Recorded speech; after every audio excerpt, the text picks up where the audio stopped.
Bueno, vamos a empezar como lo hacemos siempre, recordando qué fue lo que vimos la última clase. Voluntarios. Pues estuvimos viendo, repasando estos párrafos, ¿no? Del 29 al 38. Usted nos explicaba cuál era la revolución de Spinoza respecto al método cuando se habla del conocer, ¿no? Que no solamente es un método que limita el conocimiento o garantiza el mismo conocimiento, ¿no? No es un método, ¿no? Antes del conocimiento, sino que es un método que analiza y cuestiona al propio conocer, a la propia potencia de conocer, para llegar a entender que es una idea verdadera, ¿no? Si bien ya tenemos, nos lo comentaba en la clase anterior, que ya tenemos una idea intrínseca de lo que puede ser una idea verdadera, porque si no, no la podríamos reconocer, tendremos que, el método consiste en una historia, una regresión, por así decirlo, así lo comprendí yo en la clase pasada, de cómo concibe el conocimiento esa idea verdadera, ¿no? No es simplemente que la idea verdadera nazca de la nada. De hecho, es lo que trata de la idea de la idea, ¿no? Un cuestionamiento a sí mismo, un rastreo de dónde viene, cómo concebimos esa idea verdadera. Muy Eh, bien. También hablábamos que eh, nadie conoce, nadie llega sin conocer, ¿no? No existe un punto cero del conocimiento, ¿no? Al final, todos, nos dijo una frase, no me acuerdo cómo era bien esclarecida, pero era algo que todos nosotros somos los más viejos en cuestión eh, a, a prejuicios, ¿no? Ya llegamos con un conocimiento previo y este interrogatorio a nosotros, a nuestro propio conocimiento, nos sirve más que para cambiar el rumbo, ¿no? Una reforma, una compensación al entendimiento, ¿no? Para, Gracias, Ángel. ujú. Gracias. Bien. Aarón, Sí, perdón, buenas tardes, no buenas podía tardes. activar mi audio. No, no te preocupes. Este, sí, como dice bien mi compañero Ángel, vimos que Spinoza lo que hace es dejar de lado el conocimiento como un fundamento con garantías, porque si no, pues sería una regresión al infinito, que es como lo que hemos comentado en las clases pasadas. Y Spinoza más bien propone que el conocimiento es una producción y es una práctica. Y además es una práctica que garantiza en su propio hacer y que se da a sí misma sus propias garantías. Este, en ese sentido, idea de la idea quiere decir que el pensamiento, este, se ayuda de sí mismo para comprender lo que ha podido comprender anteriormente y que los seres humanos, como igual lo decía mi compañero Ángel, desde el primer momento somos pensantes y por eso es mejor usar la palabra enmendatio, que es corrección y que quiere decir modificar y transformar el orden del pensamiento que precisamente como seres humanos ya tenemos. Y por último, algo que me quedó es que es así como alcanzamos lo que Spinoza llama, si no mal recuerdo, la cumbre de la sabiduría. Y creo que ya sería todo lo que tendría que agregar. Muy bien, Rodrigo. Bueno, yo nada más, bueno, antes que nada, buenas noches, doctor. Buenas, buenas Y noches. agregar que es esta constante de Spinoza de mostrar un interés por trabajar en reformar nuestro pensamiento, como bien lo comentó Ángel en un momento de que la frase que nos había dicho usted, de que tenemos alrededor de 20 años y que tenemos los prejuicios más viejos de la historia de la humanidad. Y es justamente esto lo que recalca Spinoza y lo que intenta a partir de su reflexión, creo, darnos a entender el camino de que el pensamiento y la verdad no tienen un límite tal cual, sino que nosotros tenemos que levantarnos o alejarnos de estos prejuicios para tratar de encontrar la verdad y dejar de lado algunas otras situaciones que nosotros concibimos quizás como verdaderas, ya sea por habladas o por ciertas situaciones que se presentan en nuestro entorno. porque al final de cuentas nadie está exento de formarse algún tipo de prejuicio. Sin embargo, como bien recalca Spinoza, en ese momento en el que nosotros potenciamos el comprender y a través de ello podemos formar ideas verdaderas, es que logramos acceder a ese conocimiento y cómo se va enlazando, si se podría decir de alguna forma, como un proceso histórico en el cual el hombre se va desarrollando y puede alcanzar la verdad, que es lo que busca Spinoza y lo que plantea. Sí, gracias, Aaron, Rodrigo. Vean, permítanme hacerles algunas preguntas para que empiece a trabajar su pensamiento muy al estilo de Spinoza. ¿De qué manera Spinoza ha transformado ciertas concepciones usuales de la filosofía respecto al conocimiento o respecto al método? Si alguien les preguntara, ¿qué ha transformado Spinoza en la categoría de método en relación con otras filosofías, con las filosofías que encontró, en la de Descartes, por ejemplo, pero en otras filosofías también? ¿Qué responderían? ¿Cuál sería la originalidad de Spinoza en esa transformación que supone en torno a la categoría de método? ¿Qué responderían? Pues, Fernando. Eh, pues, por ejemplo, en comparación con el método de Descartes, que prácticamente el método es lo que hace surgir el conocimiento. En Descartes se ve el método como una forma digamos, desarrollar o más bien conocer la forma en que se ha formado ya el conocimiento que tenemos de antemano. Entonces, lo que deja claro Spinoza es que ya hay un conocimiento, si bien no innato, pero sí hay un conocimiento en nuestra historia, a diferencia de Descartes, que el propio método es lo que surge mucho antes de una forma ya de conocimiento. Muy bien, Rodrigo. pues como ya lo comentaba bien mi compañero Fernando, creo que en Descartes vemos una idea de buscar el principio o de indagar en el principio de todo este camino, y la gran diferencia con Spinoza es que él no es lo que busca, sino que trata de dar la postura de que no hay que hacer esta regresión hacia el infinito, sino a partir de lo que tenemos ahora, enlazarnos para poder llegar a lo que queremos, que es la verdad, ¿no? Yo creo que ahí es donde se abre la brecha o donde podemos encontrar una gran diferencia entre Spinoza y no nada más con Descartes, con otros cuantos filósofos más, este, en no hacer esta regresión al infinito, sino enlazarnos en lo que ya hay. Una pregunta cercana a esta. ¿Qué diferencia hay entre una filosofía de las garantías del conocimiento y una filosofía de la producción del conocimiento? ¿Qué responderían a esa pregunta? Pues ya nos lo comentaba antes, ¿no, profesor? Con Kant, que cómo comenzaba, ¿no? Kant diciendo que iba a poner los límites del conocimiento. En cambio, Spinoza propone que el conocimiento no tiene límites. Si bien puede llegar a presentar algunas dificultades para conocer, el propio conocimiento se pone sus garantías, ¿no? Al momento en que se va creando, que se va enlazando idea con idea, la idea es pensamiento de otra idea, y si bien puede llegar a presentar problemas, es lo que nos decía en la clase anterior, el conocimiento tiene que superar esos propios problemas, ¿no? Eh, ya no existe un límite como tal, ya no se le plantea una garantía externa al conocimiento. El método ya no viene antes del conocimiento, sino que se va produciendo con el conocimiento. Es lo que yo podría agregar. ¿Alguien quiere responder a esa pregunta también? Otra pregunta. ¿Por qué no hay un origen del conocimiento, según Spinoza? Vean, ya estoy intentando que empiece a trabajar lo que él va a llamar el autómata espiritual en ustedes, que las ideas empiecen a producir efectos. ¿Por qué no hay un origen del conocimiento? Alfredo.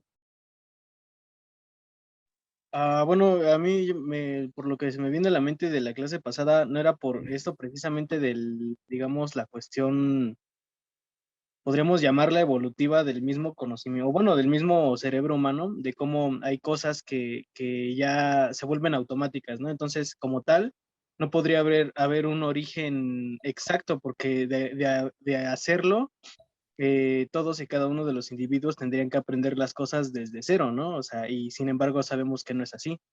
Lo que platicábamos incluso la clase pasada, de si un niño de secundaria de la actualidad es más inteligente que Aristóteles, ¿no? Entonces, siento que por ahí va más o menos esa la respuesta, ¿no? En cierto modo tienes razón, pero le faltaría, Rodrigo. Quizás, completando con lo que decía mi compañero, es de lo mismo que ya se comentaba antes, de las garantías que otorga el método, que no es lo que busca Spinoza, sino el proceso en el que nos enfrascamos para llegar. Igual como lo comentábamos en clases anteriores, en Spinoza vemos que incluso el error o las trabas que podemos encontrar en este proceso es parte del desarrollo de la potencia del poder comprender. Es quizás algo que podría servir como complemento a lo que ya mencionaba. Bueno, gracias, Rodrigo. Carlos, Buenas tardes, profesor. buenas Pues tardes. respondiendo a la pregunta, me parece que como habíamos visto clases anteriores, para Spinoza la capacidad de conocer o digamos la potencia del conocimiento es infinito y digamos si fijamos un inicio, por definición dejaría de ser infinito. Sí, creo que tienes razón. Creo que es otra manera de decirlo. Me parece que tienes razón. Si tuviera un origen, no sería infinito, porque antes del origen habría un momento antecedente, ¿no? Y entonces ya no sería infinito, porque sería la unión de dos finitos, ¿no? Del finito primero y luego del proceso infinito. Creo que creo que tienes razón. Eh, eh, Otra pregunta. ¿Qué nos enseña la asociación entre el conocimiento y la producción material? ¿Qué responderían a eso? ¿Por qué Spinoza puede vincular el conocimiento con la producción de cualquier otro objeto? Fernando. Porque el origen del conocimiento, o mejor dicho, el conocimiento tiene una potencia, que es la potencia de vivir o de conocer, y eso lo convierte en una acción. Entonces, al ser el conocimiento una acción, reúne al ser humano y al mundo y a su acción propiamente como uno solo. Sí, es verdad, tiene el carácter. ¿Por qué el conocimiento es una práctica? Una pregunta cercana a esta. ¿Por qué el conocimiento es una práctica para Spinoza?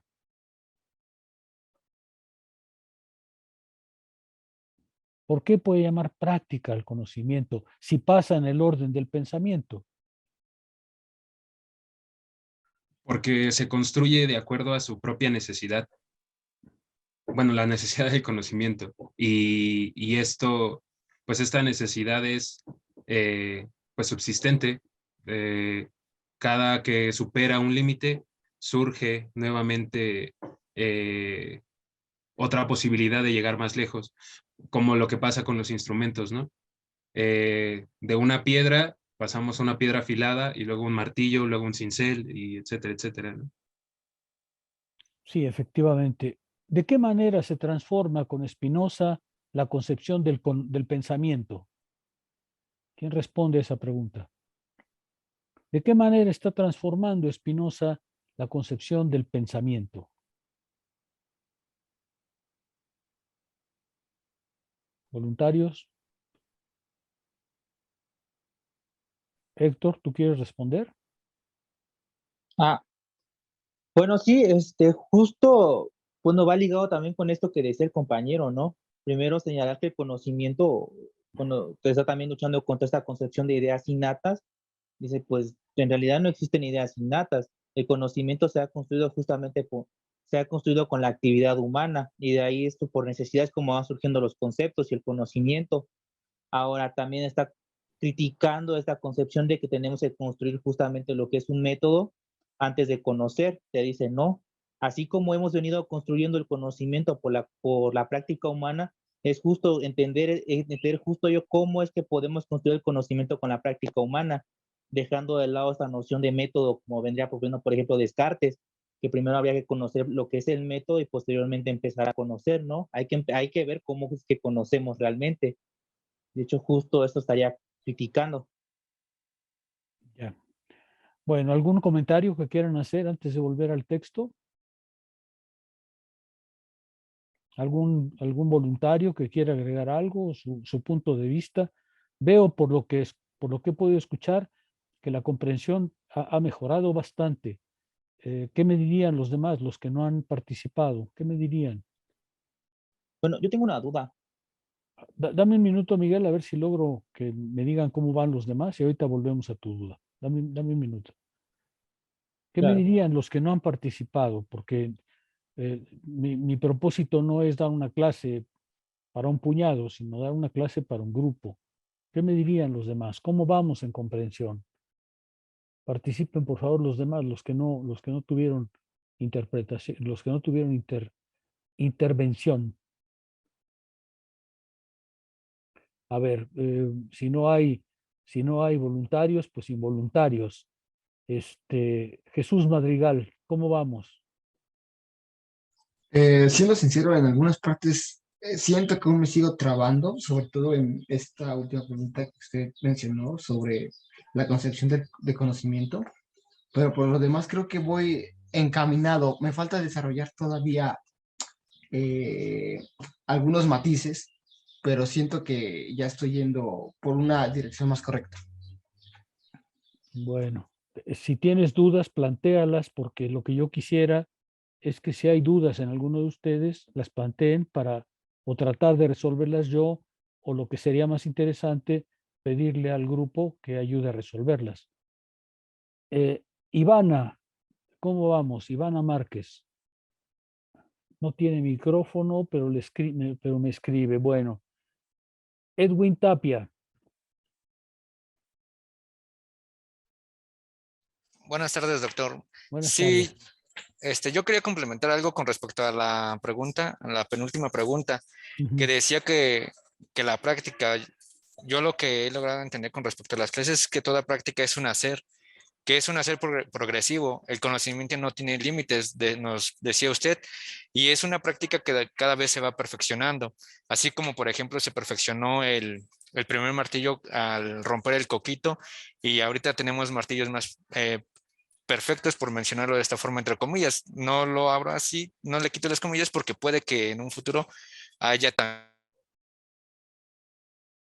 perdón, haya un martillo mejor que los que conocemos actualmente. También nos dice Spinoza que no hay origen en el conocimiento porque los seres humanos siempre han sido pensamiento. Usted nos decía que el ser humano siempre ha ocupado su pensamiento para sobrevivir, ¿no? Por ejemplo, regresando a este ejemplo del coquito, pues tuvieron que poderlo abrir, primero tuvieron que ver que era un fruto para poder después poderlo abrir y ver que con ese fruto pues ellos iban a mantener vivos y ahí es el conocimiento como se va perfeccionando. Eso es lo que yo logré entender hasta ahorita.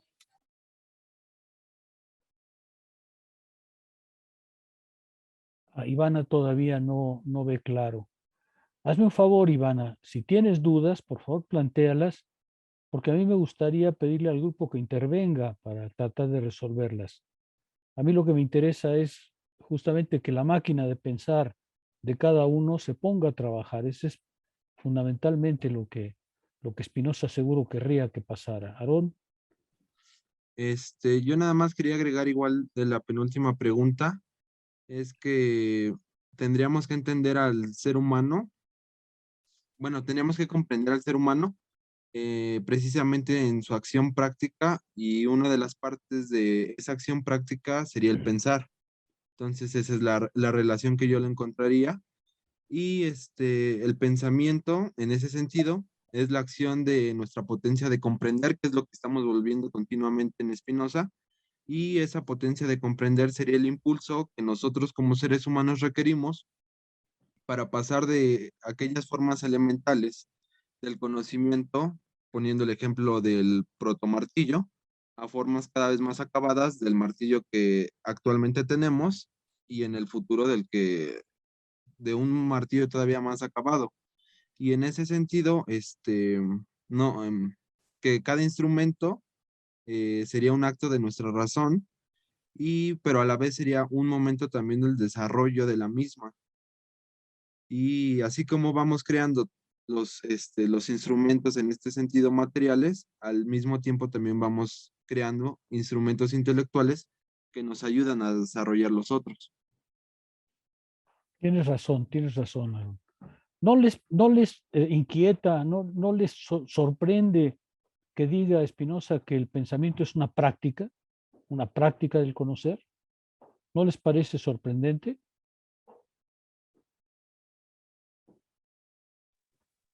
Porque eso quiere decir que el pensamiento no es una mera facultad psicológica, sino es un actuar, es un actuar y solo se actúa sobre algo que es material, solo se actúa sobre algo que es objetivo, aunque no sea del orden de los cuerpos. Fernando. Sí, justo como comenta, creo que lo más, digamos que para mí gratificante de Spinoza es esto, que a comparación de sus contemporáneos, incluso para Spinoza, cosa que veremos a lo mejor ahorita más adelante, ni siquiera la idea de Dios es innata como tal. O sea, no está implantada ya de primera mano en la razón. E incluso la razón se muestra poco a poco. No es como se dice, no es una facultad como tal, sino es un desarrollo que avanza conforme nosotros avanzamos en nuestro propio despliegue como acción humana. Entonces, eso, si lo vemos en perspectiva a nuestro tiempo, vemos que muchas de las cosas que podemos tener como avances en un sinfín de materias, es gracias a esa capacidad de la razón como práctica, porque ella misma va recuperándose de fallos que tiene en algunas ocasiones, no en todas, pero la mayoría de cosas, o en la mayoría de ciencias, si se quiere poner así, el propio despliegue que la razón, que aparentemente es una facultad que simplemente está ahí, que nacemos con ella, nos demuestra que no es así, que diariamente está en constante despliegue y que gracias a ello hemos evolucionado de una manera social, ética, política, etcétera, etcétera, de maneras pues prácticamente inimaginables, ¿no? O sea, es darle el valor que merece a enfrentarse directamente con nuestra propia humanidad, ¿no? Con el mundo y con nuestros fallos directamente. Tienes razón, Fernando. Gracias, Rodrigo. Yo algo que trataría de decir justamente de esto es que a mí me sorprende, porque al momento en el que Spinoza da esta apertura al pensamiento, nos está otorgando una dignidad a todos como ser humano tal cual, porque todos tenemos entonces acceso al conocimiento, todos tenemos acceso al potenciarlo. Ya es una cosa personal el que decidimos hacer con ello, ¿no? Pero a la vez, como lo decía ya Fernando, el avance que tenemos y la manera en la que nos podemos desarrollar en sociedad se permite por esta potencia del pensamiento, se permite por un desarrollo en el conocimiento del ser humano que se puede enlazar y que podemos ahora, con base a experiencias y con base a procesos históricos, constatarlo, que nosotros de cierta manera podemos obrar, podemos incluso hacer mediante una relación de hechos de la cual somos partícipes desde el momento en el que nacemos.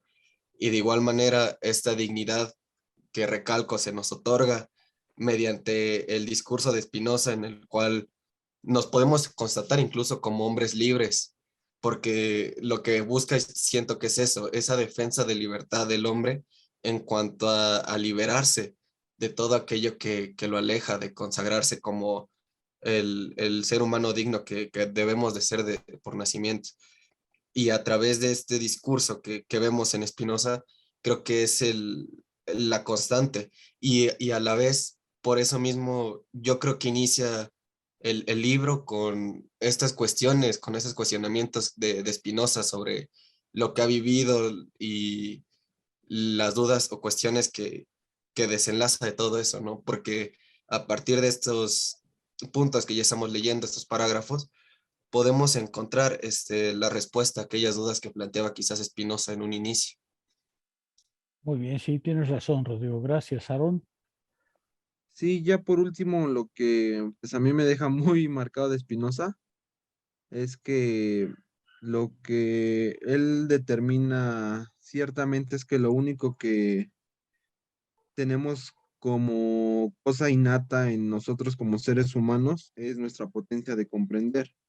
Y en ese sentido, nosotros como seres humanos, pues tenemos esa perseverancia, tanto de ser como de hacer todo lo que está a nuestro alcance para poder perseverar y alcanzar el sumo bien, llegar a la idea verdadera y todo eso. Y haciendo una analogía con lo que comentábamos de que las ideas para Spinoza son un material a trabajar, nosotros, si es que queremos llegar a ser filósofos, pues me gustaría decir que el pensar en ese sentido no es una facultad meramente psicológica, como igual usted ya lo dijo, doctor, sino que es una actividad y como como punto nodal de dicha actividad está justamente pensar que las ideas son material que tenemos que trabajar y del que tenemos que estar echando mano constantemente y en ese sentido una práctica a realizar. Así es, así es. Ese es el objetivo que tiene Spinoza. Gracias, Aarón. Carlos.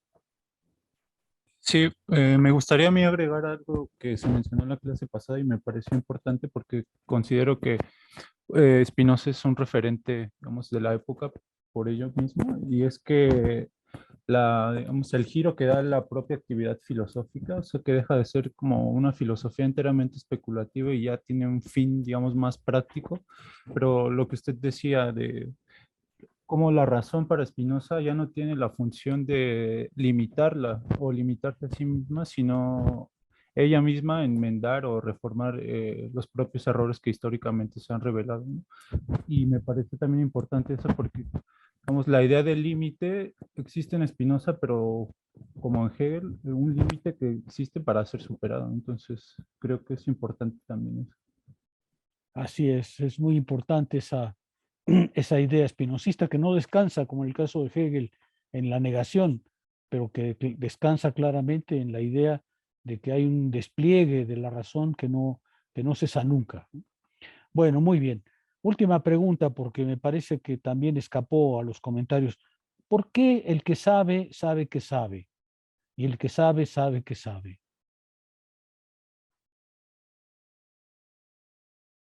Para ya pasar al texto que empieza justamente con la certeza. ¿Voluntarios? Sería por la capacidad humana de poder, digamos, bueno, la capacidad de raciocinio que tiene el ser humano. No, no exactamente. A ver, ¿sí les quedó claro que el que sabe, que sabe, sabe, que sabe? ¿Pero por qué? Hay que recurrir ahí a la idea de la idea.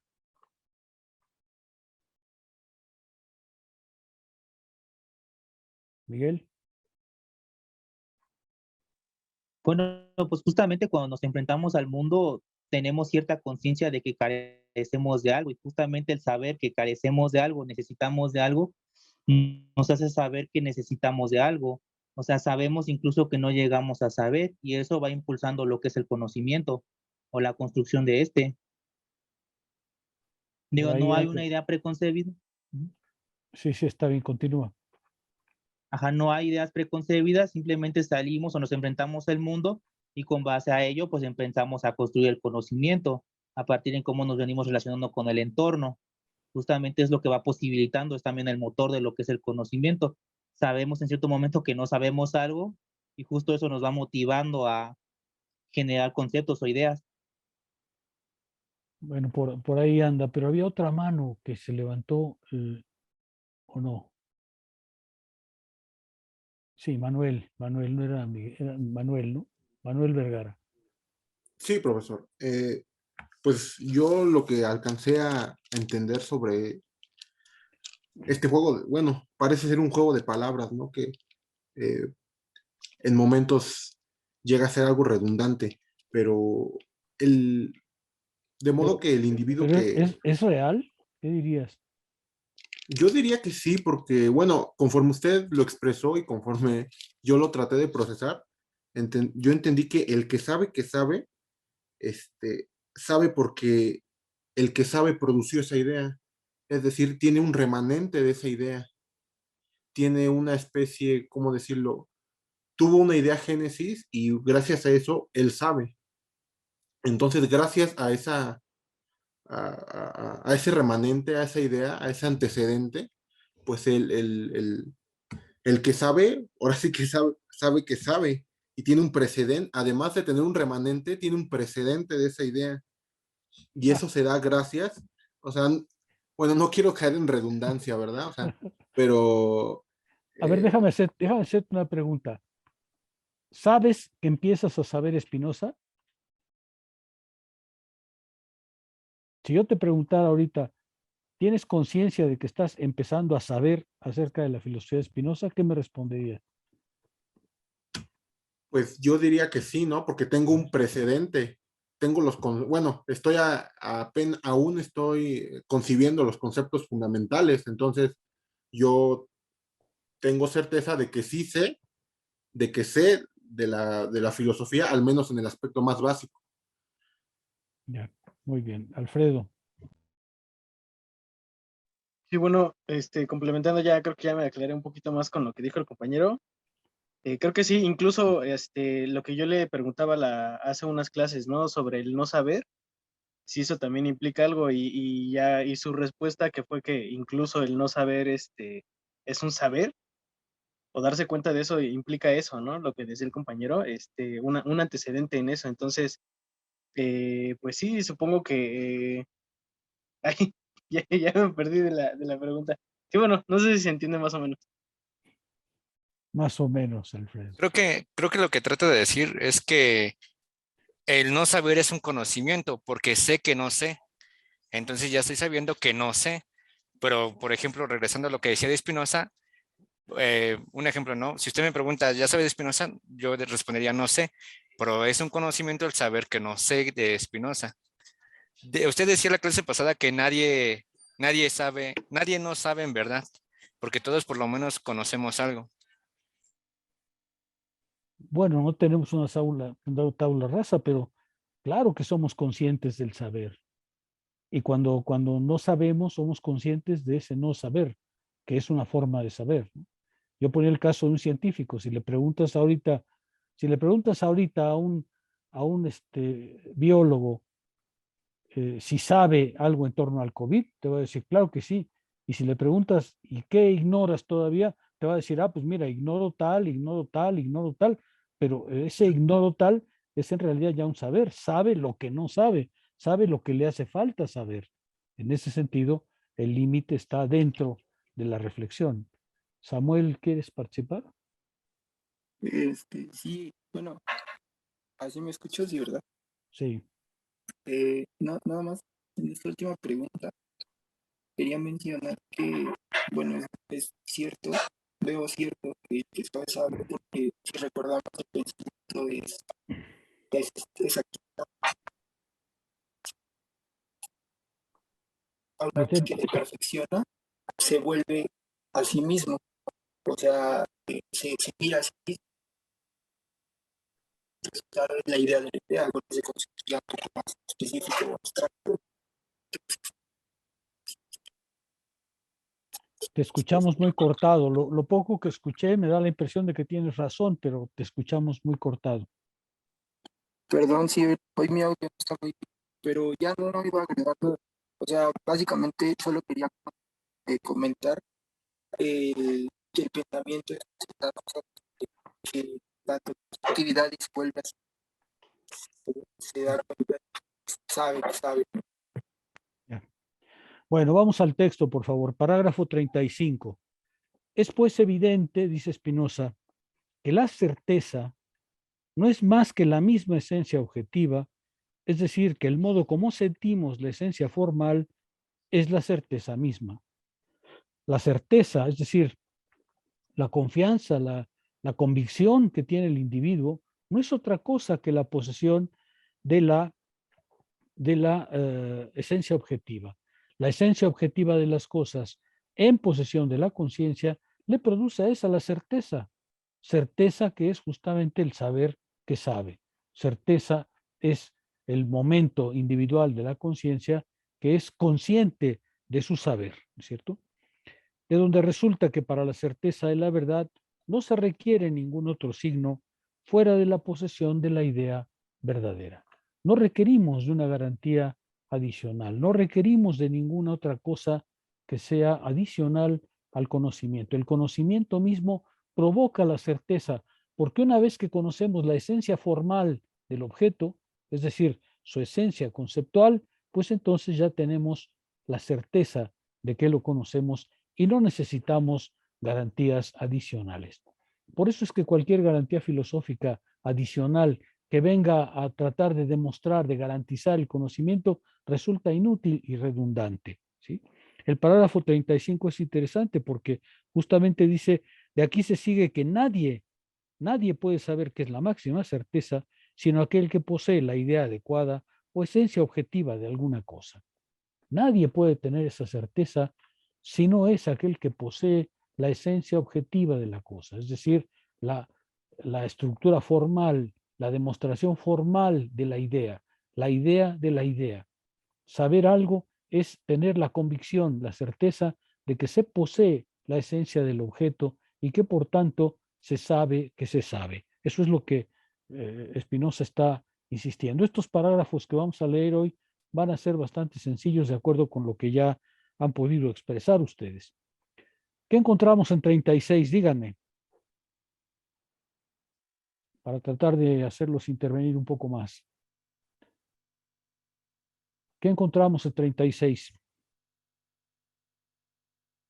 Es algo que ya sabemos, no debe ser nuevo. ¿Voluntarios? ¿Sí leyeron? ¿Sí leyeron? Pues justamente habla de el método como una forma de encontrar el orden de estas esencias objetivas. O bueno, al menos creo que eso es una manera de sintetizarlo. Así es, dice el 36 que el método que provee, ¿se acuerdan ustedes que decíamos la ocasión anterior que el método que propone Spinoza no es otra cosa que el método en su sentido original? Métodos, en griego, quiere decir camino, tomar un camino, elegir una ruta, seguir una vía. Pues eso es lo que hace Spinoza. Vuelve al método como sentido original, y el método no es otra cosa que, dice él, el camino por el que se buscan en el debido orden la verdad misma o las esencias objetivas de las cosas. La verdad o las esencias objetivas de las cosas o las ideas, pues todo esto es lo mismo. La verdad, las esencias objetivas de las cosas y las ideas son lo mismo, son aquello que efectivamente se produce por la fuerza del entendimiento y que una vez que se produce nos muestra que la verdad está en nuestras manos. Digamos, yo insistiría aquí en este punto, para que me parece muy importante también filosóficamente. La verdad está en nuestras manos. Spinoza no tiene duda de que alcanzamos la verdad. La verdad, no un remedio, no un fenómeno, no una imitación, sino la verdad. La verdad es de este mundo. Y eso filosóficamente me parece muy alentador para nosotros. La verdad no es un ideal inalcanzable. La verdad no es un ideal que nunca vamos a lograr, al que nos acercaremos asintóticamente, pero sin lograrla nunca. Para Spinoza, esa especie de lejanía que nunca termina no es satisfactorio. Para el ser humano no es digno perseguir una cosa que jamás alcanzará. Por eso es que para él la verdad es de este mundo, está inscrita en las cosas, con tal que sepamos reflexionar conceptualmente acerca de ellas, es decir, comprender la idea verdadera que estamos formando. Hacer la verdad terrenal me parece un aspecto muy importante de esta filosofía de Spinoza. Ella debe acabar con la desconfianza, ella debe acabar con las dudas, ella debe acabar con el misterio. Hay filosofías que descansan en el misterio y afirman que la verdad es o relativa o inexistente. Spinoza no tiene duda, la verdad la alcanzamos, está en nuestras manos y justo porque está en nuestras manos servirá de guía para que nuestro pensamiento se desarrolle aún más. ¿Sí? ¿Qué dice entonces 37? Vámonos un poco más rápido porque voy muy despacito. Habla de que el método del que habla Spinoza no debe de ser la búsqueda de las causas, sino de la potencia de conocer tal cual, y que este es el camino que debe de seguir el pensamiento para poder construir algo. Efectivamente, la verdad no es una relación entre las ideas y las cosas. La verdad no es una relación de las garantías.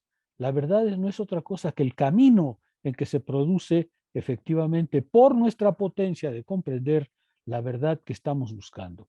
Este método, decíamos la ocasión anterior, no busca comprender nada más que nuestra potencia de comprender, la idea de la idea que se hace completamente consciente de sí misma. ¿Sí? ¿Qué dice 38 entonces? Justo eso. De ahí se desprende que el método no es más que el conocimiento reflexivo o la idea de la idea.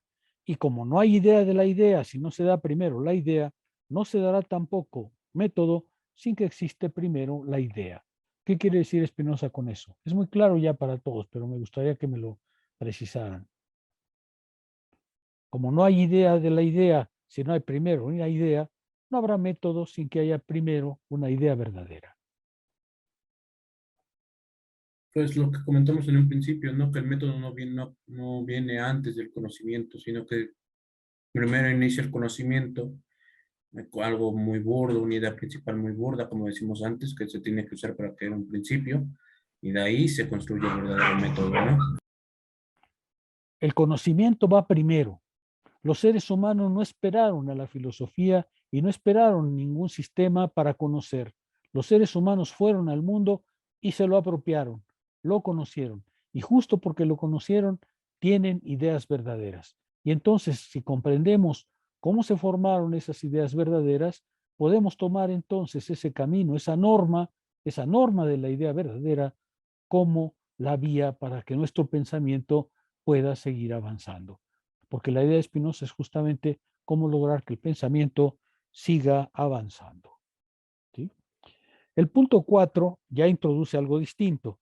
El método más perfecto parte de la idea del ser perfectísimo. ¿Qué encontramos ahí? ¿Qué dice Spinoza ahí? Pues justo lo que decía hace ratito, que si bien no existe nada innato en el ser humano más que la potencia del conocer, sí puede emplearse una idea como un instrumento innato para poder derivar más ideas de esa idea verdadera. Entonces, lo que emplea aquí Spinoza es la idea del ser perfectísimo o pues de la naturaleza o Dios. Es fundamental esto, porque lo que Spinoza está diciendo es, si nosotros tenemos como norma para guiar nuestra acción la idea verdadera, pues qué mejor que tomar la idea verdadera del ser perfectísimo, porque él es el ser que lo involucra todo. Habremos conocido entonces la naturaleza, la mente, el orden de todas las cosas. De manera que si lográramos tener la idea del ser perfectísimo, entonces podríamos encontrar las ideas de las ideas que se desprenden de ese ser perfectísimo. Otra vez, Spinoza insiste que el conocimiento va de las causas a los efectos. Si logramos remontar, eso es lo que va a ser la ética, si logramos remontar hasta la idea de Dios, es decir, la idea del ser perfectísimo, la idea de cómo es la naturaleza como tal, toda la naturaleza, pues entonces de ahí podremos derivar un montón de ideas verdaderas para guiar nuestra conducta. Vean ustedes aquí, Spinoza está diciendo remontar a la idea de Dios, como empieza la lógica, la ética, como va a empezar la ética, es en realidad remontarse a la idea del ser que nos permite comprender todas las cosas en su orden natural. De hecho, el primer libro de la ética, dicen los comentaristas, podría llamarse como el libro de Epicuro, de la naturaleza de las cosas, de la verdadera naturaleza de las cosas. Y entonces, a partir de ella, podríamos efectivamente derivar gradualmente todas las ideas verdaderas que de él se desprenden. Déjenme detenerme un momento para reflexionar sobre esto que estamos haciendo, porque creo que hay algunas lecciones que se pueden retirar ahorita mismo y que son importantes para su formación. En realidad, lo que Spinoza está diciéndonos es que el pensamiento es fundamentalmente acción. El ser humano llega a la perfección, a la plenitud de su existencia, fundamentalmente como dos cosas, como pensamiento y como acción. La actividad necesaria del pensamiento es para Spinoza la esencia misma de la libertad, la autonomía. La autonomía significa entonces que su acción obedece siempre a una necesidad interior. ¿Por qué el pensamiento es lo más libre? Porque obedece a su propia necesidad, porque no obedece a nada fuera del mismo. Acuérdense que lo que Spinoza está diciendo es el pensamiento encuentra en el orden causal de las ideas la verdad. No lo encuentra en su relación con las cosas del mundo. No lo encuentra porque imite a los objetos del mundo. El pensamiento alcanza la verdad en su completo automovimiento, en su despliegue de sí sobre sí. Y por ello, porque es el movimiento que se autoengendra, porque es el movimiento que se produce a sí mismo, es completamente autónomo. El pensamiento es un orden autónomo, no porque esté separado de las cosas, sino porque sigue su propia necesidad. Claro que su interés es conocer las cosas externas, claro que su importancia es conocer los objetos exteriores a nosotros, pero eso solo lo logra actuando causalmente en sí mismo, haciendo que las ideas sigan un orden necesario, su propio orden. Esto es fundamental. El pensamiento es verdadero no porque imite a las cosas, no porque reproduzca los objetos, no porque tenga una correspondencia o una concordancia con su exterior. Es verdadero porque es capaz de darse a sí mismo su propio orden necesario, orden que Spinoza dirá es exactamente el mismo que el orden necesario de las cosas. El pensamiento no está pues ni condicionado, ni causado, ni determinado por otra cosa, y tampoco es una copia de los objetos, no es tampoco una reproducción de las cosas. Si estuviese determinado por otra cosa, el pensamiento no sería actividad, sino reflejo, no sería iniciativa del alma, sino algo condicionado. Y esto es muy importante. La idea es iniciativa del alma. El pensamiento es una acción, es una afirmación.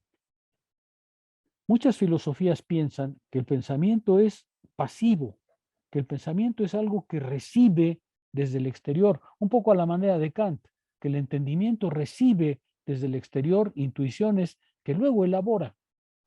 Pero hay un momento de mera receptividad, porque justamente tiene que recibir desde fuera.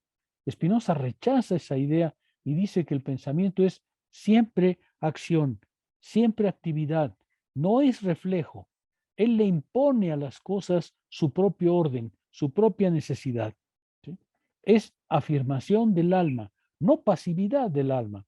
Esto va a ser muy importante porque, como sabemos en Spinoza, la vida verdadera, la vida perfecta, consiste en ser activo, en activar nuestra potencia de ser. Y el pensamiento es justamente una de las formas en que activamos nuestra potencia de ser con mayor alcance, porque es completamente autónomo. ¿Por qué es así? Porque dice Spinoza, el pensamiento, el entendimiento humano está conectado, es del mismo orden que el entendimiento divino. Aunque esto aparece hasta la ética, es necesario subrayarlo desde ahora. Para Spinoza, el entendimiento humano y el entendimiento divino son del mismo orden. La única diferencia es que el entendimiento divino lo comprende todo, siempre correctamente, y nuestro entendimiento no, porque somos seres finitos y estamos efectivamente viviendo desde nuestra finitud. Pero, si logramos comprender algo, si alcanzamos la idea de un objeto, esa idea de la idea que alcanzamos, ese conocimiento que alcanzamos, es el mismo de Dios. Por eso Spinoza va a decir que conocer es remontarse desde la perspectiva de Dios, desde el punto de vista de Dios, desde el punto de vista de lo infinito. Fíjense ustedes qué tan alto coloca el ser humano Spinoza. Cierto, somos conciencias finitas y como conciencias finitas no lo entendemos todo a la primera. Al contrario, justo porque somos conciencias finitas y vivimos nuestra finitud, pues estamos llenos de ideas, de oídas, de segunda mano, convicciones que tenemos sin saber de dónde vienen. Eso es nuestra finitud. Estamos condenados a vivir así. Pero eso no quiere decir que solo vivimos así. Quiere decir que si ponemos a funcionar el autómata espiritual, podemos alcanzar el conocimiento de las cosas, la idea de la idea, y esta es idéntica al entendimiento divino. Cuando nosotros conocemos, Dios no sabe más que nosotros. Hasta ese punto llega Spinoza. Dios ve las cosas desde el mismo punto de vista que las veríamos si remontamos nuestro pensamiento hasta el orden natural, causal de todo lo que es. Vean ustedes, Spinoza, hasta qué punto valora al pensamiento. Es un racionalismo muy alto, ¿no es cierto? El pensamiento no es ni posterior ni anterior a las cosas, sino autónomo. Tampoco es un pensamiento creador.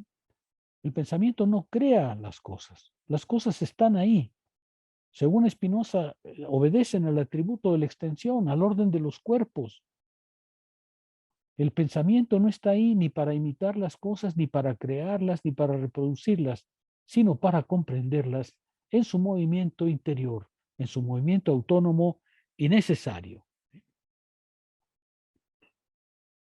Y es por esta autonomía que ninguna idea se legitima por algo exterior a ella, por ejemplo, por una cosa, sino que solo se legitima una idea por su relación con otras ideas. Eso es lo que nos está diciendo en los parágrafos que estamos leyendo, por eso vale la pena este rodeo.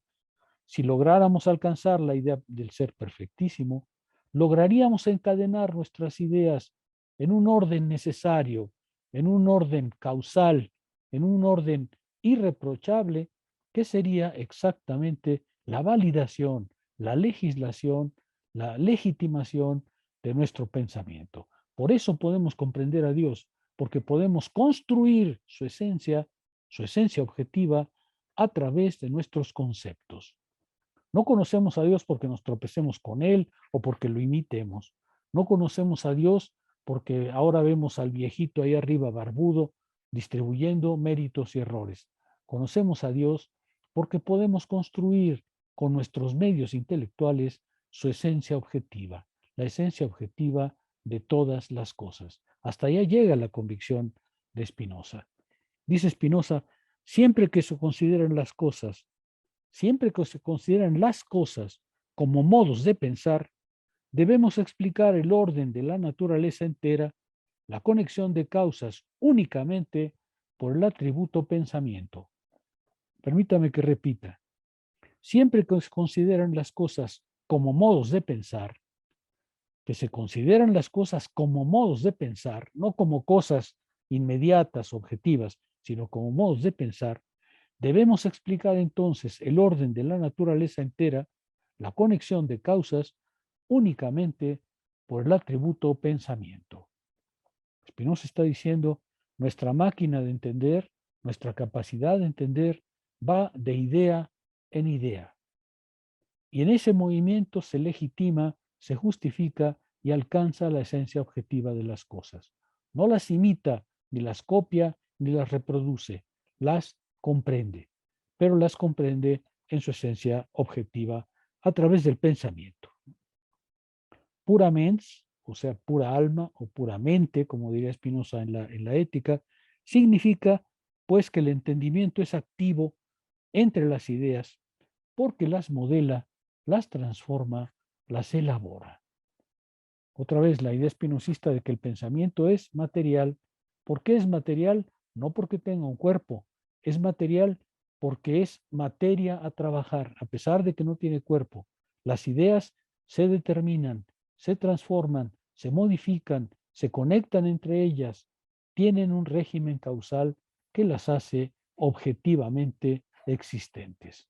Objetivamente existentes. Quien dice objetivo del pensamiento no se equivoca, según Spinoza y desde luego más adelante, según Hegel.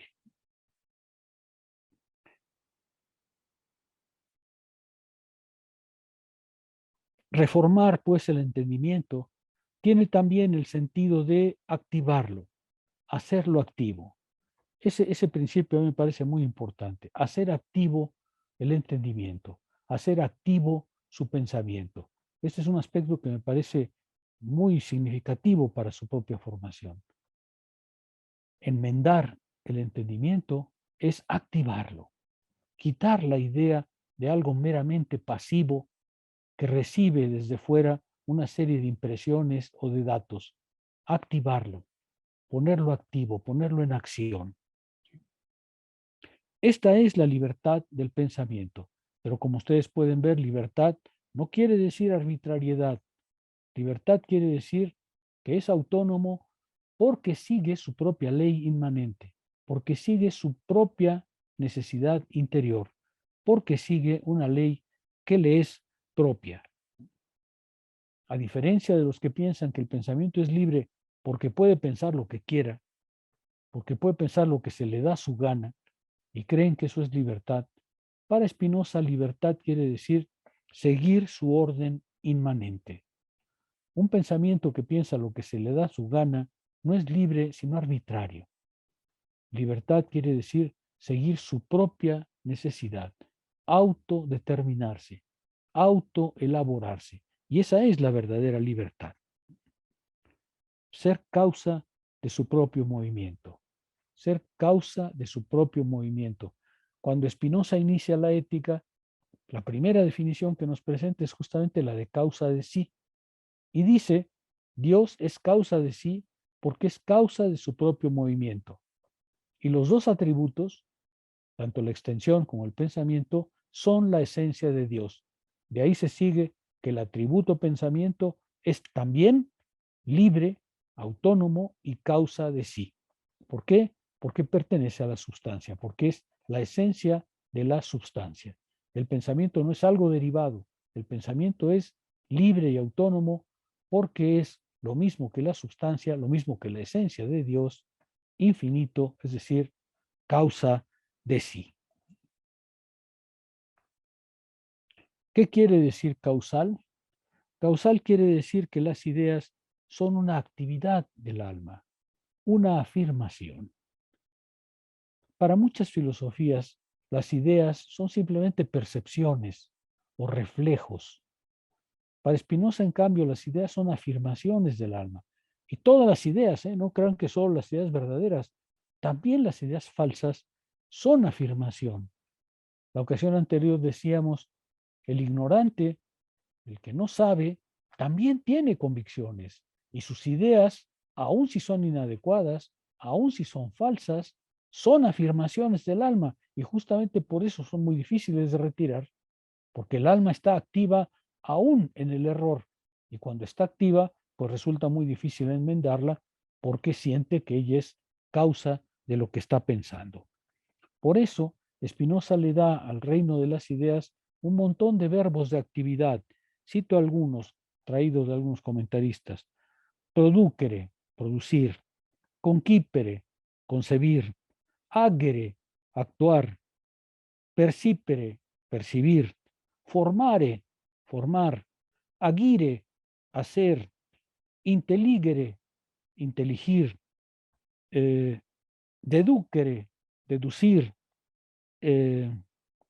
Concatenare, concatenar, unir, vincular. Todas esas son verbos que Spinoza utiliza para mostrar la actividad del pensar, para mostrar que el pensamiento es fundamentalmente actividad. Entre todas ellas, sin embargo, parece que la más cercana, la que le interesa mucho más, la que suele usar más, es formare, agere. Cuando pensamos, somos seres activos. Cuando padecemos, somos seres pasivos. Y por eso el pensamiento es fundamentalmente actividad. Cuando pensamos, estamos obrando, va a decir Spinoza, estamos actuando. Cuando en cambio padecemos, porque simplemente recibimos desde fuera ideas que no sabemos de dónde vienen ni qué significan, pues entonces somos pasivos. El alma, la mente, forma pues al pensamiento. El alma es causa de las ideas verdaderas y no solamente y no es causa completa de sus ideas confusas. Bueno, lo diré después, me contengo porque aquí todavía no está. Spinoza en el Tratado de la Reforma que estamos leyendo habla solo de ideas verdaderas. En la ética ya no habla de ideas verdaderas, sino de ideas adecuadas. Adecuado y verdadero están muy cerca en su concepción. Ya veremos eso, pero la idea de idea adecuada aparecerá después. Por ahora solo tenemos ideas verdaderas. El alma, pues, es una producción causal de las ideas y es una causalidad eficiente. Es decir, es una causalidad que tiene un fin, es una causalidad que crea la forma. Y por eso Spinoza la llama causa formal o idea formal. Hemos encontrado varias veces esa expresión.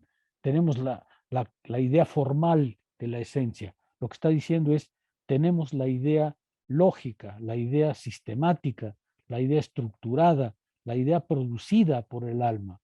Y por tanto, si el alma la ha producido, pues el alma la conoce. Nuestro pensar es pues un pensar causal, ya que somos causalidad. El pensar de la razón es el pensar de nuestra propia conservación. Esta idea va a ser muy importante, sobre todo si llegamos a la parte 3, ¿no? Pensar es ser activos. Y ser activos quiere decir potenciar nuestra propia preservación, nuestro connatus. De manera que pensando, preservamos nuestra propia esencia. Pensando activamente, fortalecemos nuestra propia esencia, porque somos esencialmente causalidad, seres activos, seres que se activan para poder preservarse y para poder ir más lejos. Esta causalidad es pues fundamental porque ella es la que muestra la actividad de nuestra mente o de nuestra alma. ¿Va claro hasta aquí? Me detengo un momento, seguimos con los parágrafos, a ver si hay una duda o algún comentario. Sí tengo tiempo. ¿Comentarios o dudas?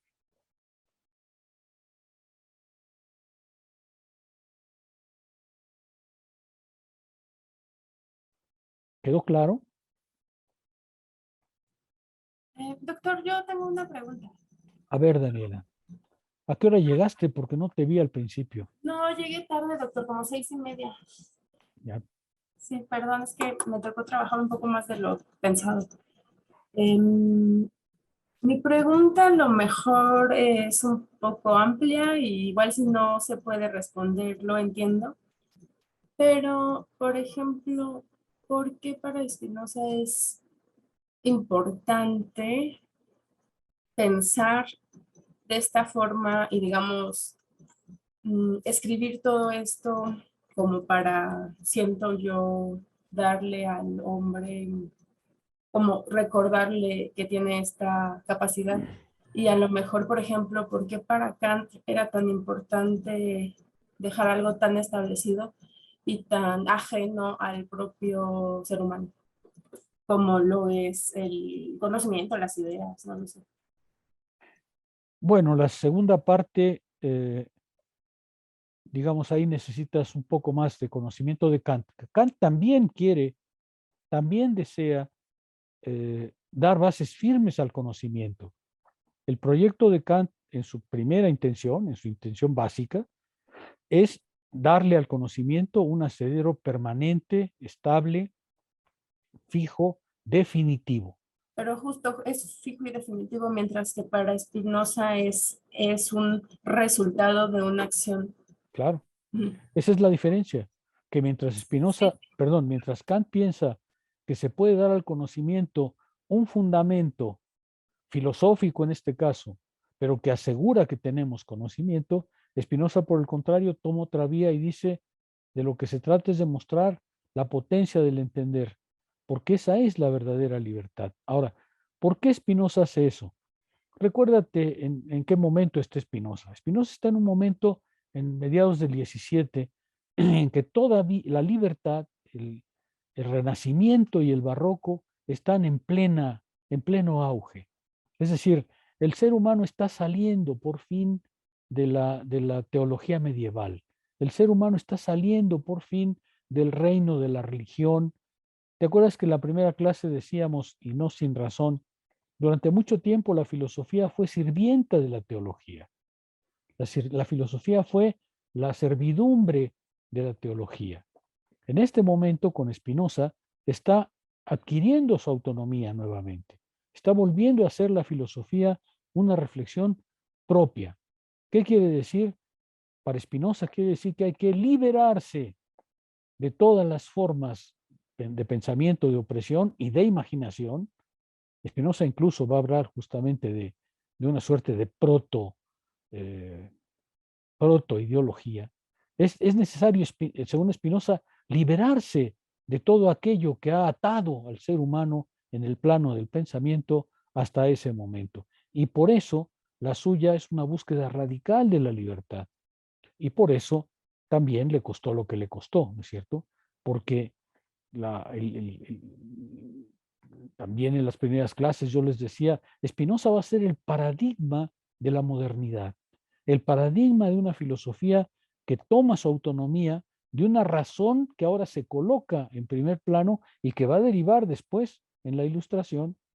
Spinoza es en cierto modo el proto-ilustrado, porque él es el primero que dice, el día que Satán se murió, el día que dejamos de temer a los juicios de Dios, ese día empezó la modernidad. Ese día empezamos a ser libres. Y ahora la filosofía tiene que dar cuenta de esa libertad. ¿Sí se ve? ¿Queda un poco más claro o no del todo? Sí, doctor. Gracias. Spinoza va a ser el rebelde, la figura rebelde en ese tránsito del 17 en adelante. Hay trabajos, se los comentaba la primera clase, no sé si lo recuerdan, hay trabajos que van en esa dirección. Spinoza siempre reaparece cuando el pensamiento busca su libertad, busca su autonomía, porque Spinoza es el rebelde por antonomasia, ¿no? Spinoza es el que quiere quitarle al ser humano todas las cadenas que lo han atado para alcanzar su libertad, para ser consciente de su libertad. Y esta libertad no es algo que le viene de fuera, es algo que simplemente es, pero que ha perdido de vista. Y ya verás cómo Spinoza nos empieza a explicar en la ética de qué manera perdió él mismo su libertad. ¿Sí? Creo que había una mano levantada. ¿Eras tú, Iván? Sí, doctor. Justo también como para abordar la pregunta de Daniela, en contraste a lo que está haciendo Spinoza y Kant, me parece que también con Kant el contexto en el que surge el proyecto de la crítica, pues es muy particular de las dudas que tiene, porque efectivamente, o sea, Kant quiere dar un asidero al conocimiento científico, principalmente a la física newtoniana y la matemática de su época. O sea, de hecho, las da por hecho, da por sentado que han tenido avances, da por sentado que son un conocimiento, a pesar de que no se sabe cómo funcionan. La cuestión y el problema es la metafísica. O sea, la metafísica, una vez que Hume empieza a cuestionar ciertas problemáticas tradicionales, la idea de sustancia, identidad, causalidad, al ver respuestas tan confusas y tan contradictorias entre sí, justo Kant se plantea en torno a la posibilidad de la metafísica. Entonces, la cuestión es que tiene que ver con el contexto de cómo tratan de abordar ambos su propio planteamiento. O sea, me parece que en Kant, perdón, está pasando el del pan. Es tradición entre nosotros. Pero bueno, más o menos la cuestión con Kant por ahí va, Daniela. Con Spinoza No, es un no, poco... continúa, Iván, continúa, no te detengas, continúa. Me parece que es- tienes razón, que es una línea interesante de respuesta. sí, sí, o sea, la cuestión es que Kant, pues obviamente entra en un momento en donde la metafísica está entrando en duda, está entrando en cuestión acerca de sus propios fundamentos. Mientras que uno podría decir que con Spinoza, pues esa problemática hasta cierto punto no se presenta.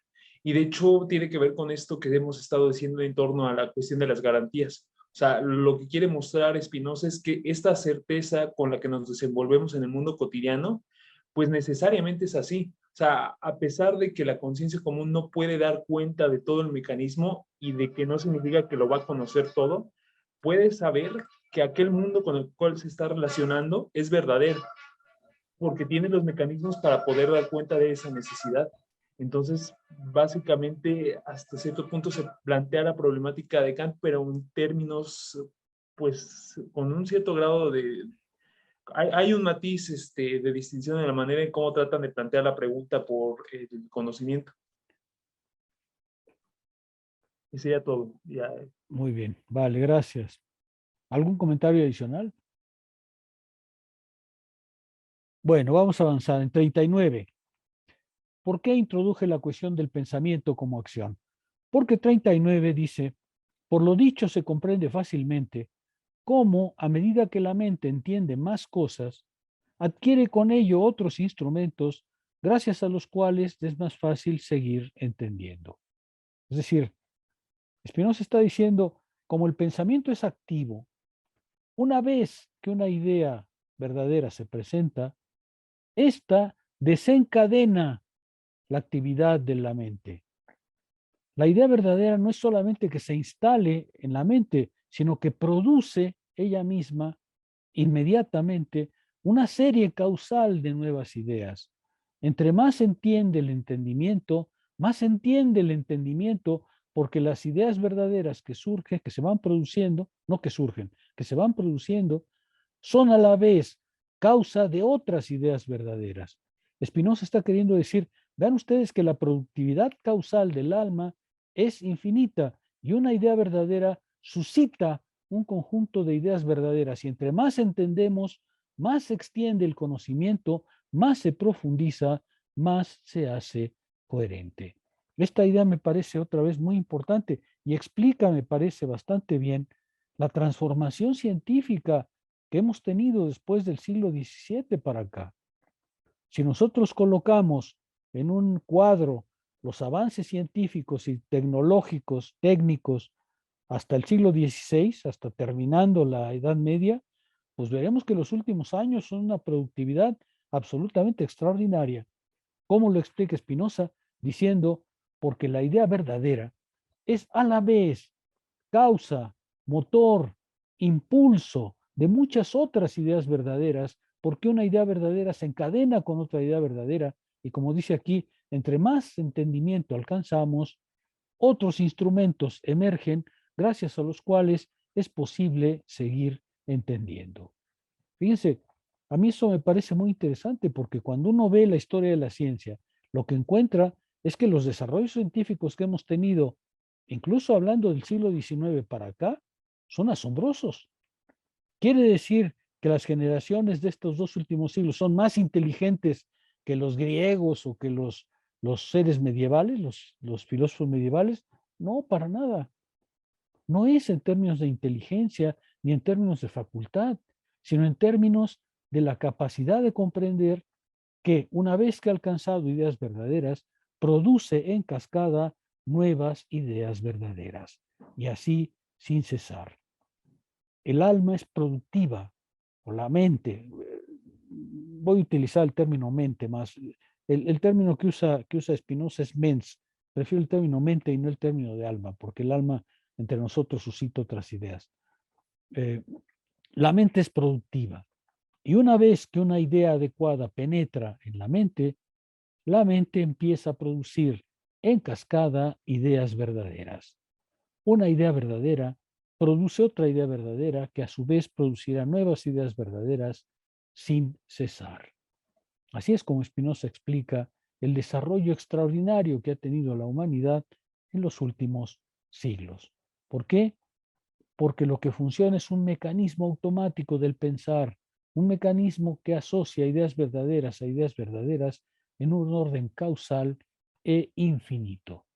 Por eso estamos donde estamos. Para bien, creo, y también para reflexionarse. Ya que como se puede colegir de lo anterior, es indispensable ante todo que exista en nosotros una idea verdadera, a modo de instrumento innato, para que una vez entendida, se entienda a la vez la diferencia que existe entre esta percepción y otras demás.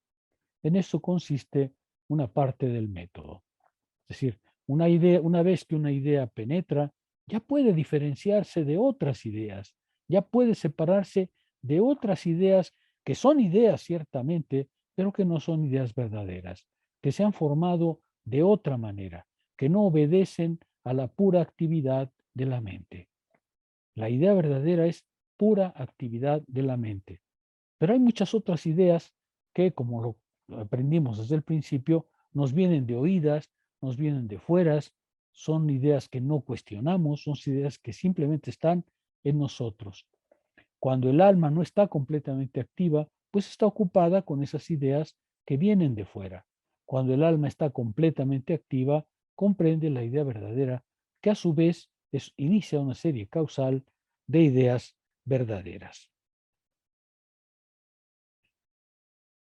Dice, y como es evidente por sí mismo, resulta que esta parte del método será tanto más perfecta cuantas más cosas entienda sobre la naturaleza, cuanto más cosas entienda la mente, y que alcanzará su máximo grado de perfección cuando fije su atención en el ser perfectísimo o reflexione sobre él. Entre más cosas entienda la mente, más cosas entiende la mente. Entre más se entiende, más instrumentos de entendimiento se presentan ante ella. ¿Por qué? Porque la idea verdadera es eso, actividad, productividad. Y esto es algo que en Spinoza es fundamental para explicar la explosión del conocimiento que hemos visto en Occidente en los últimos siglos.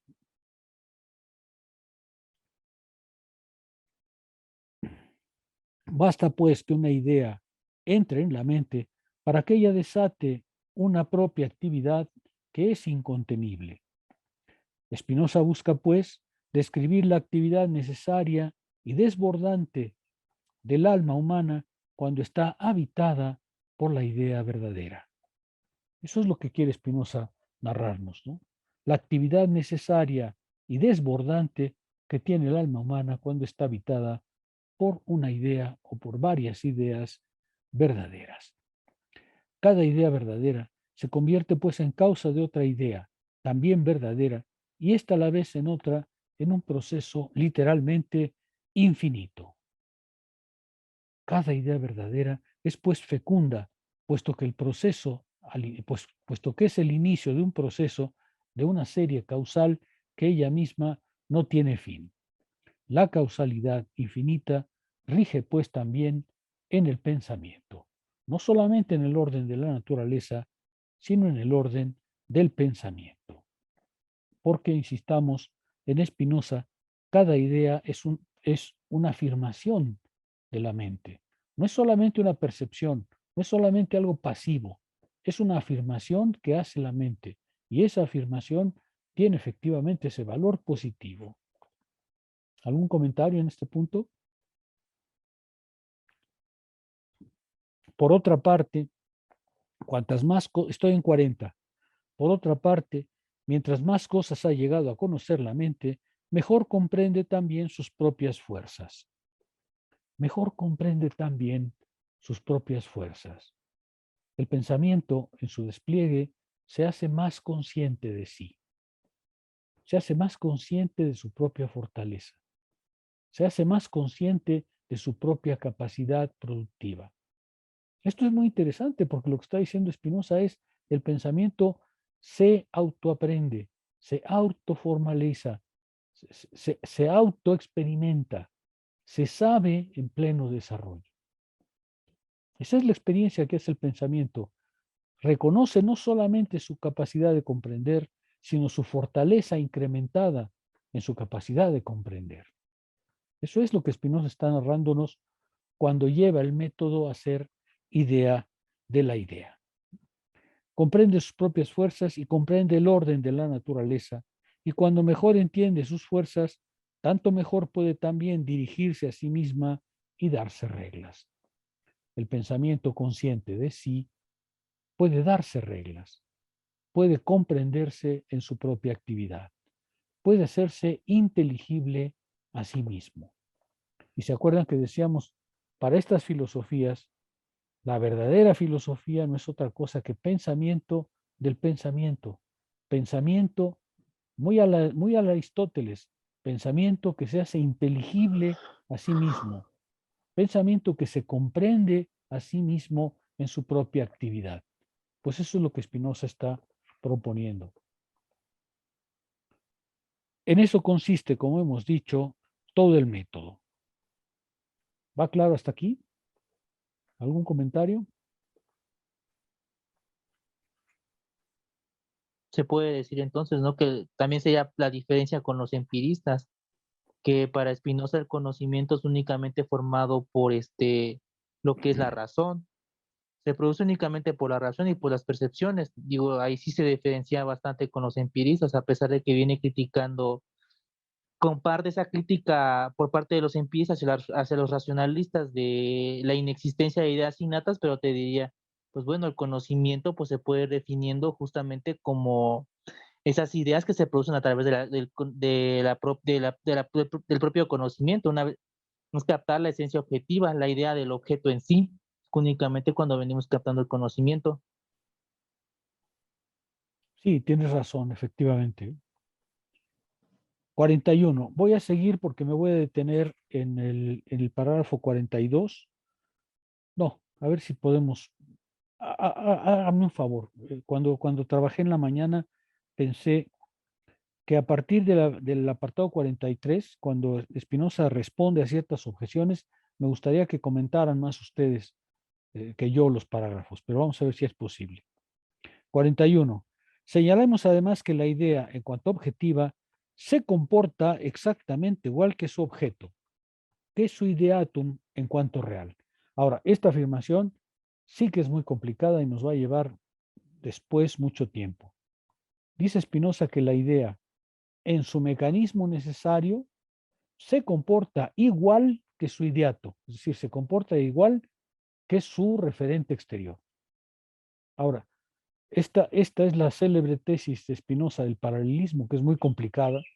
Spinoza lo va a explicar diciendo que es porque ambos, el ser y el pensamiento, pertenecen a una única sustancia y que por tanto lo que hay es únicamente caminos perfectamente simétricos, perfectamente paralelos del pensamiento y del ser, pero obviamente es una tesis que plantea no pocas dificultades, especialmente a los especialistas de Spinoza. Spinoza dice, la idea en su necesidad interna se comporta exactamente igual que su ideato, es decir, que su referente. Por eso es que conocemos a través de las ideas la esencia objetiva de las cosas. ¿Por qué? Porque dice Spinoza, las dos pertenecen a la misma sustancia, es decir, al mismo movimiento global del mundo, al mismo movimiento global del cosmos. Ahí es la tesis del supuesto. Spinoza no usa el término paralelismo prácticamente nunca, pero se ha llamado tesis del paralelismo para decir lo que Spinoza afirma es que el pensamiento, al describir su propia necesidad, comprende la esencia objetiva de las cosas, porque los dos se comportan exactamente igual en el orden de la substancia. Pero lo que viene es más interesante. Dice, de ahí que si existiera en la naturaleza algo que no tuviera comunicación alguna con otras cosas, su esencia objetiva, aun cuando se diera como debiera convenir exactamente con la esencia formal, tampoco tendría comunicación con otras ideas. Es decir, no podríamos sacar ninguna conclusión de ella. Es decir, lo que Spinoza está diciendo es, no solo no existe nada que esté separado del orden de la naturaleza, sino que si existiera así, algo así, no podríamos decir nada de él, porque en realidad el orden causal de las ideas y el orden causal de las cosas es obligatorio, necesario para todo lo que existe. De manera que no hay, lo mismo que no hay ideas desconectadas de otras ideas, tampoco hay seres desconectados de los otros seres humanos, de los otros seres vivos. ¿Por qué? Porque justamente si hubiese esa separación, si pudiera separarse algo sin comunicación con otras cosas, de eso no podríamos afirmar nada, porque lo único que podemos comprender del orden de las cosas es su principio causal, el vínculo que lo une a muchas otras cosas en una red necesaria. ¿Sí? Por el contrario, aquellas cosas que tienen conexión con otras, como sucede con todo lo que existe en la naturaleza, serán entendidas y sus esencias objetivas tendrán una misma conexión unas con otras. Es decir, el mundo de Spinoza es un mundo en el que todo está vinculado necesariamente con todo, en el que lo que reina es la necesidad, lo que reina es el orden causal entre todas las cosas. Y por ello, nada se puede separar de ese orden causal, porque si se separa, si se pudiese separar, de eso no podríamos decir nada, porque la única manera que tenemos de comprender el mundo es ese régimen causal, ese orden necesario de todas las ideas, que es el mismo orden, dice Spinoza, de todas las cosas. Es decir, ¿por qué serían comprendidas las cosas vinculadas entre sí? Es decir, que de ellas serán deducidas otras ideas que a su vez tendrán conexión con otras, con lo que aumentarán progresivamente los instrumentos para adelantar el conocimiento, que es lo que me proponía demostrar. El régimen necesario de las ideas se comporta del mismo modo que sus referentes, porque en el orden de las cosas y en el orden del pensamiento, según Spinoza, domina un régimen causal, un régimen necesario, en el que todo sucede por el vínculo entre causas y efectos. No existe nada que sea causa sin efecto, y no es un efecto sin causa. Para Spinoza, esas dos cosas están de tal manera vinculadas que si hubiese una entidad que se separa del orden de las cosas, no sabríamos de ello absolutamente nada. Si hubiese algo que carece de comunicación con los demás, sería incomprensible, sería ininteligible. Y por el contrario, puesto que las cosas se vinculan todas entre sí, se comunican entre sí, las ideas que les corresponden también se comunican entre sí y producen gradualmente esos instrumentos mejorados con los que hemos podido alcanzar la idea verdadera. ¿Sí queda claro? ¿Algún comentario hasta aquí? Vendría siendo un determinista, entonces, ¿no? Spinoza. No, pero es que hay que tener mucho cuidado porque justamente esa es una acusación que Spinoza no Sí, quiere esa es una aceptar, ¿no? acusación, Que pero Spinoza no siempre quiere lo han aceptar. acusado, de hecho. No, pero a ver, hay mucha gente a la que la acusan sin razón, ¿no? Spinoza está diciendo, si ustedes comprenden por libertad algo que no tiene causa, algo que no tiene antecedente ni precedente, algo que inicia como el día cero de la creación, el orden de las cosas, eso no existe. Si ustedes entienden por libertad algo que no tendría vínculo con ninguna cosa, que inauguraría el orden de la creación, pues entonces eso no existe. Acaba de decirlo Spinoza, todo lo que hay está en conexión con todo lo que hay. ¿Sí? De manera que el mundo está regido por un orden que es necesario porque todas las cosas existen en función de la necesidad de ellas mismas y de todo lo demás. Pero eso no quiere decir que no existe libertad. Claro, hemos visto que el pensamiento es justamente la forma de libertad con la cual el ser humano, comprendiendo el orden de la naturaleza, se autodetermina, se autoconstituye, se da la forma que quiere alcanzar. Para Spinoza no son contradictorias la necesidad y la libertad. Eso es lo que voy a defender en todo caso todo el tiempo. Fernando. Sí, con respecto a esto de de Spinoza como determinista, creo que más que esta visión holística que tiene, no implica pues para nada que el orden esté estrictamente determinado, sino que pues es que la propia necesidad del orden es la que va pues creando ese orden, ¿no? Y es justamente el vuelco como de la metafísica de Spinoza, ¿no? O de la antología de Spinoza. Aparentemente, digamos que este tipo de razonamientos holísticos en donde trata de totalizarse como un movimiento global del pensamiento, podría parecer que se cierra únicamente a decir, bueno, es que el orden ya está preestablecido y no se va a mover. Pero creo que Spinoza es justamente ese hueco, ¿no? O sea, si hay un orden y sí, es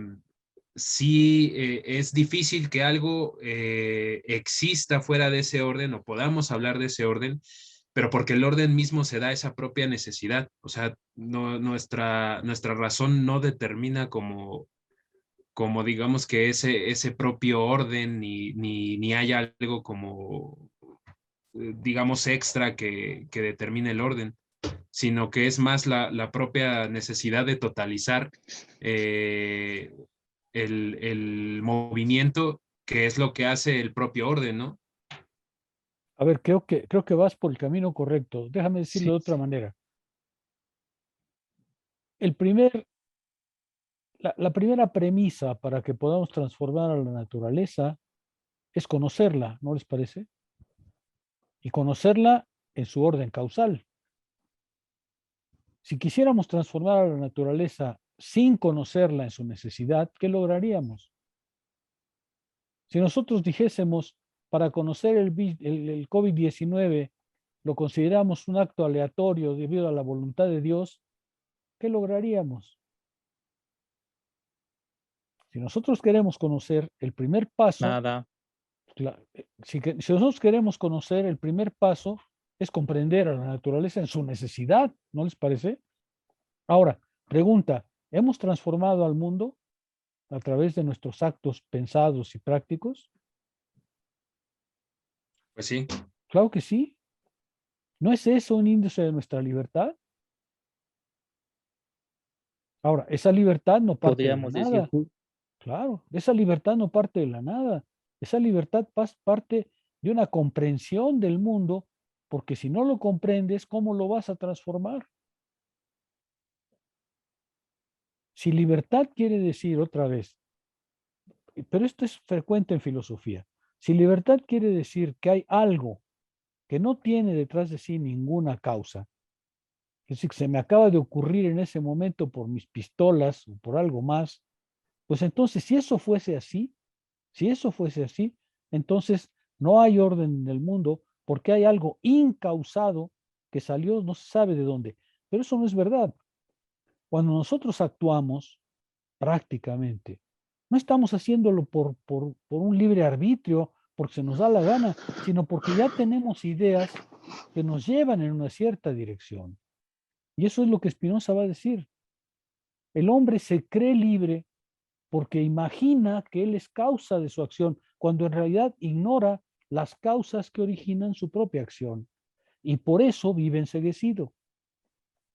Se imagina libre porque cree que él es el movimiento original de las cosas, pero en realidad no se da cuenta que su propia acción está ya establecida justo por las condiciones en las que emerge. Eso no quiere decir que no actúa, quiere decir que actúa en un orden que de todas maneras lo determina. Es decir, para Spinoza, si nosotros queremos transformar a la naturaleza o queremos transformarnos, el primer movimiento es conocernos. Y conocernos es conocernos bajo el régimen de la necesidad. ¿Sí queda claro? Nosotros no vamos a poder inaugurar un orden del mundo salido de nuestra cabeza. Nosotros podemos transformar el orden del mundo porque lo podemos comprender y justo por eso lo podemos manipular. No es contradictorio la necesidad con la libertad. De hecho, La necesidad, en el plano más trivial de lo científico, la necesidad es la premisa de la libertad. ¿Sí se comprende? Yo tengo una duda ahí. Entonces, entendiendo que el conocimiento consiste en una idea que refiere a otra idea, se puede decir que una vez que entendemos ello es que somos libres. Por ejemplo, somos libres porque pudimos encontrar una vacuna respecto al COVID, ¿no? Porque teníamos un conocimiento precedente respecto a las vacunas. Por ejemplo, ya había un conocimiento de cómo funcionan los coronavirus, el caso más antecedente que era el ébola, y de eso también había un conocimiento precedente, ¿no? Todo el conocimiento respecto a toda la virología existente que a lo vez nos va llevando hacia atrás, y todo eso es consecuencia de que nos trajo justamente esa libertad como seres humanos de encontrar la cura contra el coronavirus. Claro. Bueno, yo así lo vendría. A ver, ¿no les Sí, parece porque que ¿no les parece que eso es cierto? ¿Qué dirían? Pues es que sí, es nuestro despliegue como inmanentes, ¿no? Al propio movimiento. O sea, es el reflejo de la inmanencia en el movimiento global de la necesidad. Vean ustedes, es importante que esto les quede claro, porque lo que Spinoza está diciendo es efectivamente determinación y libertad no son excluyentes, no son excluyentes. No, claro que somos libres, pero esa libertad la alcanzamos justamente ejerciéndola en un mundo que comprendemos. Y en un mundo que nos autocomprendemos, ¿cómo podríamos modificarnos? ¿Cómo podríamos darnos a nosotros una forma libre si no nos conocemos? Si nosotros decimos que somos meros resultados arbitrarios, ¿cómo podemos transformarnos? ¿Qué podemos hacer de nosotros mismos si somos puro azar? Si somos pura contingencia. ¿Sí se ve? Para Spinoza, efectivamente, el problema de la transformación de uno mismo y del mundo es su comprensión necesaria, porque de otra manera, librados al azar, pues nos sentimos libres, pero no podemos hacer nada con nosotros mismos. ¿Sí? Si nuestras ideas vienen de cualquier parte, si son cosas incausadas, si no tenemos ningún control sobre ellas, porque vienen no se sabe de dónde ni por qué, pues entonces, ¿qué posibilidades tenemos de transformarnos? ¿Qué posibilidades hay de ser de una manera como elijamos, es decir, ser libres?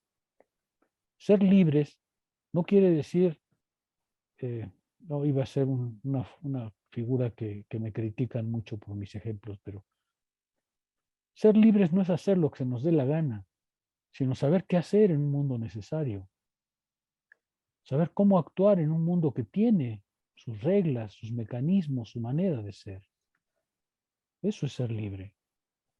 No fingirse libre porque de alguna manera modificaríamos un orden que no está a nuestro alcance, como si eso fuese posible. ¿Sí queda más claro? En este punto nos detenemos. Quiero hacerles una precisión. Miren, los siguientes parágrafos, los que se refieren a la diferencia entre ideas verdaderas y las demás percepciones, los voy a pasar relativamente rápido. Voy a dar una exposición de eso, pero no es ahí donde quiero detenerme. Yo me detendré a partir del parágrafo, a ver, antes de pasar a la ética, me voy a detener entonces con ustedes, y por eso les pido que lean a partir de ahí, del parágrafo 69, cuando hable de la forma de la verdad. Yo haré un breve resumen de los parágrafos intermedios la próxima vez, porque no me interesa discutir ideas ficticias, algo de la falsedad sí, pero no quiero detenerme demasiado ahí porque tengo otros fines para el curso, tengo otros proyectos para el curso. Entonces, voy a pasar eso relativamente rápido, como un resumen, y luego me detendré con más cuidado a partir del parágrafo 69 y hasta el 80. Y luego nos pasamos a la ética. ¿Está bien? ¿Sí queda claro lo que estoy diciendo? Sí, profesor. Entonces, Sí, doctor. la próxima clase es del 69 al 80, ¿no? Leerlo. Para ustedes, del 69, si pueden leer lo demás, está bien, pero no me voy a detener demasiado en ello. No voy a ser tan cauteloso como con los parágrafos que estamos viendo ahorita, porque si no, no acabamos, ¿no? Entonces me interesa más pasar al parágrafo 69 con más detalle y los otros haré un breve resumen de qué entiende Spinoza en este punto por ideas diferentes a la idea verdadera. ¿Ok? Ok, profesor. Bueno, ¿algún comentario, alguna pregunta? La próxima vez iniciaremos reflexionando nuevamente sobre este vínculo entre necesidad y libertad. ¿Ok?